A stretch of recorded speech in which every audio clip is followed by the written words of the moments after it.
ஒரு பெண்ணால் ஒரு ஆணின் வாழ்க்கையை தலைகீழாக மாற்ற முடியுமா முடியாதா? முடியும். படத்துல இருக்கிற இந்த பைத்தியக்காரனுடைய பேர் தாங்க குமாரா. பாக்குற எல்லார்கிட்டயும் என்னுடைய காதலியை பார்த்தீர்களா, என்னுடைய காதலியை பார்த்தீர்களா அப்படின்னு கேட்டுக்கொண்டே இருப்பாருங்க. இதனால யாருக்கும் எந்த தொந்தரவும் இருக்காது. ஆனா பாக்குற எல்லாரும் இவரை பாவமா பார்ப்பாங்க.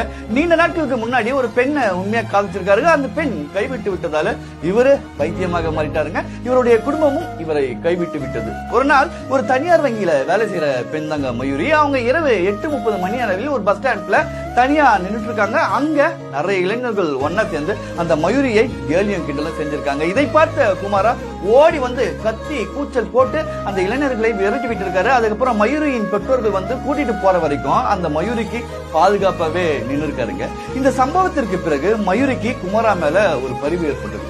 அந்த பரிவு பழக்கமாக மாறியது. அந்த பழக்கம் பாசமாக மாறியது. அந்த பாசம் காதலாக மாறியது. அந்த காதல் குமாராவை கொஞ்சம் கொஞ்சமாக பைத்தியத்திலிருந்து விடுபட வச்சதுங்க.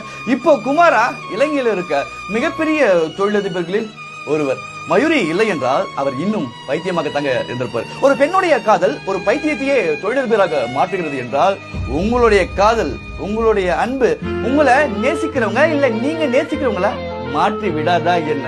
உங்களை உண்மையா நேசிச்சவங்களுக்கு என்ன கிஃப்ட் வேணாலும் கொடுங்க. ஆனா தனிமையையும் கண்ணீரையும் மட்டும் பரிசா கொடுத்துடாதீங்க.